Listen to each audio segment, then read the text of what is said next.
So imagine a reverend sister got pregnant for a reverend father. He tried to cover it, even though another reverend sister told him to confess. His voice was so loud that the other sisters and fathers in the church heard them.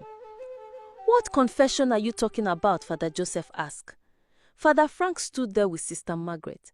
He didn't know what to say. He blamed himself for raising his voice. "Frank, I thought I asked a question. I heard your conversation with Sister Margaret. You told her that you cannot confess. Confess what?" Haha, you got me. I was just telling her that the goodness of God in my life this year was too much that I couldn't even confess it. God has been so good to me, Father Frank lied. He had to come up with that lie immediately because he didn't want to be caught or removed from the church. Sister Margaret, who already knew it was a lie, was just standing and staring at him. A part of her wanted to expose him, but another part of her kept her calm. The other reverends were not fully convinced because Frank had been acting weird lately. They left, but not fully convinced. Somehow, they believed that all was not fine with Frank. Either he was passing through some sort of problem, or he was hiding something. Later that day, Sister Margaret went to tell him that since he refused to confess, his secret was still not safe. Because immediately Sister Tina got well, she was going to tell the church who got her pregnant. Father Frank then went to his room and began thinking. If Sister Tina wakes up at the hospital, she's going to tell the church the real truth. That means he will lose his position as a priest. Then I will not allow that to happen, he said to himself. Then he went out with his car and drove to the hospital. With a bad mindset, he was going to do something unexpected. He went to the doctor and said, "How is Tina? Is she getting better?"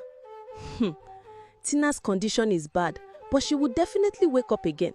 It may take time," the doctor replied. "Can I see her? I came to pray for her.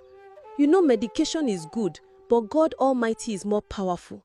He is the doctor that heals without injection. Allow me to pray for her," Father Frank said. So the doctor let him go. He also told the doctor that he needed to do the prayer alone, so he did. The doctor walked out and then Father Frank went close to Tina as she lay on the sick bed. Instead of praying for her, he held her neck, held her tight and continued dragging it, making sure it was impossible for her to breathe.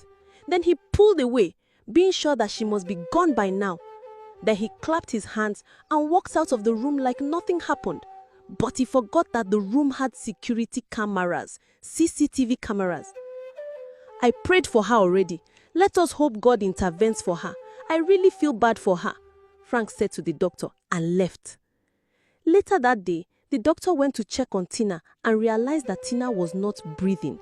She was unalive already. He quickly called the church and some people came. They were all sad about Tina. Even though she broke the rules and was sleeping with men, they still felt bad about everything. Maybe she would have kept the baby instead of trying to abort it.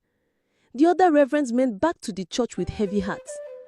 But something happened immediately after they left. The doctor took a long piece of cloth. He wanted to cover the unalive body of Tina, but then she suddenly coughed. The doctor froze. She was alive. He was so happy and quickly began to find his phone to call the church. In that process, he mistakenly clicked a button on his computer close to his phone and launched the CCTV camera, displaying the last recording captured. And there he saw the unimaginable. The footage showed what Father Frank did to Sister Tina in the hospital room. He covered his mouth with his hands. "This is impossible.